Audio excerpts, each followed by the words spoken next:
Hi everyone, now just before I carry on with this video, I just want to send out a huge, sincere, heartfelt, big hug and massive thank you to all of you for tipping me over the 6,000 subscriber mark. When I started motovlogging, actually 2 years ago this month, 6,000 subscribers was always a secret ambition of mine. I don't know why, but I've sort of held that within me and I had no idea that I'd get there this quick. So once again, massive thanks to all of you. Okay, moving on. I have a dilemma.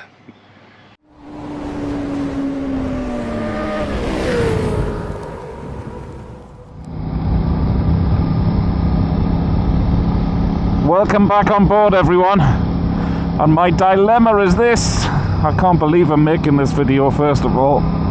But I've owned this Aprilia RS660 for a year now. I've 2,400 kilometers on it. And I'm thinking about selling her. I can't believe I'm even uttering these words. But first of all, I should say absolutely nothing to do with the bike. The bike is incredible. And I've been having these thoughts for the last few months, and every time I sit on the bike, I just wipe out those thoughts because I love riding it so much. It really is superb in every way. It has everything I've ever looked for and ever wanted on a bike. However, this sounds a bit like spoilt boy syndrome. I'm fortunate enough, as you know, for those of you who followed me for a while, to have a few motorbikes in my menagerie, and I'm very grateful for that.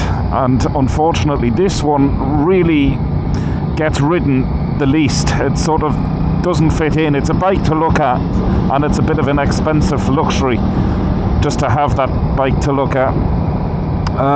So I'm throwing this open because I need you folk out there to help me make a decision. It is by no means a done deal yet in my mind.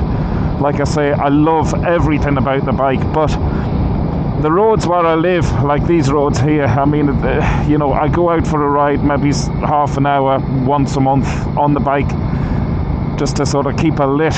And I did the one track day last year, which again I made a video of. Absolutely loved that, but it was sort of one of those things which I'd sort of tick the box, and I have no great urge or anything to go back and do another one. The subscriber actually who invited me along on that track day, he's since passed away, and in many ways I don't want to do another track day without him. But anyway, I realised on that day that it wasn't my thing. As much as I did enjoy the experience and the adrenaline rush, it's just not my thing, the track stuff. But I also don't go far afield. I don't make videos, you know, like the mountain pass videos I've been doing, or indeed the sculptures. I don't use this bike for any of them because I have to sort of travel quite far afield to make those videos, and for that, at my age, I need a bit of comfort, and the GS just ticks everything within the comfort scale. So I wouldn't even think about riding for 5.5 hours on this down a motorway to get to a location. But you know, like I say, when I come out on this bike for half an hour now just to make this video and tell you my thoughts, you know, I know I'll go home after this and think, yeah, okay, I'm definitely not selling it. But then the thoughts will creep back in within the next day or so. So I'd love it if you could give me your thoughts, try and help me make my mind up in the comments below. It just seems a sin to have such an amazing motorbike sitting gathering dust, which is pretty much all this beautiful bike does. In fact, I sort of spend more time washing it and polishing it than I do actually riding it. I rode the Touareg fairly recently. I don't know if you've seen that video. And again, I loved everything about the Touareg. It reminded me a lot of this bike in many ways, obviously. Same colour, same name. And what I thought maybe is the catalyst with all of this humming and hawing within my brain is the riding position. So I'm 52 years old, and I know this isn't a fully fledged sports bike. I'm not leaning down as much as I would on something like an R1 or anything like that, but it's putting quite a bit of weight on my wrists. I don't mind that. It's just, like I say, it would be uncomfortable to go far afield for me anyway. But yeah, I'm sort of, I know I'm going round the roundabout here and wishy-washy, and I apologise for that, but you can probably tell my quandary. I know the Missenden Flyer, actually, he goes through this once in a while with his Ducati, the Panigale he has. And I know something starts bubbling up to the surface with him, and it's exactly the same thought with this. I don't necessarily want to replace this bike with anything. I haven't got my eye on anything else at the moment. But I still have the GS, the Royal Enfield Continental GT, and also the CRF 300L, and I'm getting more fun out of riding the CRF than any other bike at the moment. Now, I know, you know, I am spoiled. I'm very fortunate, and it is an absolute luxury to have the 4 bikes.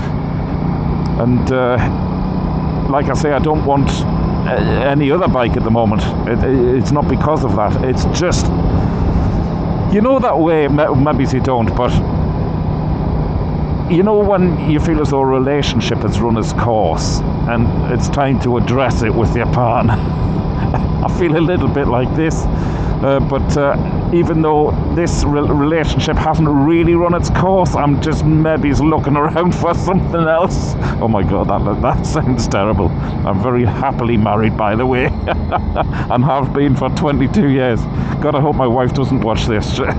She'll be getting very worried. She'll be looking for all the telltale signs. But but you know what I'm saying, folks. So, you know, by the time this video goes out, I could well have decided, no, it's absolutely staying. It's a complete and utter keeper. Like I say, when I ride it, it's just the best bike ever. But then every bike I tend to get on and ride, I feel like that. I just completely get locked into the moment, sucked in to the feeling of riding whatever bike I'm on. But I'm sort of, my brain works quite irrational. So apologies for that. I'm just going to try and take over these cars before I carry on chatting.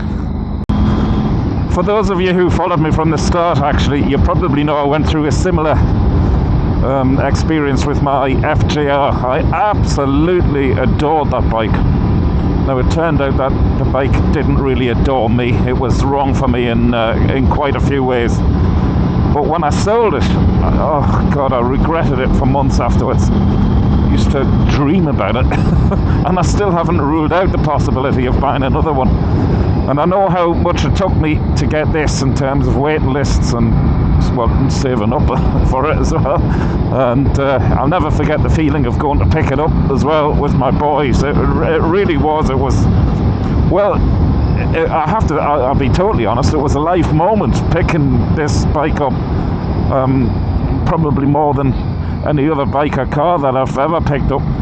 And it just meant so much to me.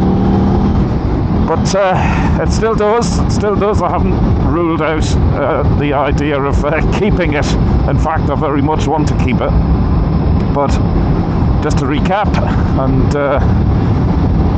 sorry to go over it, but in a nutshell, I don't know what to do. And that's why I'm throwing it open to you folks. I'm not going to have a poll or anything, but you know, I feel as though this is really strange for those of you who run YouTube channels and you have large followings on social media. You'll know what I'm talking about, but I feel as though we're friends and I'm sort of asking you for advice, even though I haven't met any of you apart from 2 or 3 of you. I still feel as though I can sort of come to you for help, and that's exactly what I'm doing. So thanks for tuning in. Sorry, it's a fairly short video, and in many ways a very different video from what I normally do. But I was in the shower this morning and I just thought, do you know what, why don't I ask the guys, ask the lads, and see what your opinion is. So there you go. Can't wait to start reading your comments, I really can't. And hopefully it'll shine some light on my thought process and my decision making over the next month or 2. I'm not going to do anything, you know, immediately, nothing too rational. I'm the only irrational thing. between the motorbike and myself. That little grey matter going around in my head goes off on tangents sometimes. I know it's allowed to, but once again, can't wait to read the comments. So please light up the comments below. Thanks a million for tuning in, and sure, we'll chat soon. For now, Dave Perry, Really Good TV, over and out.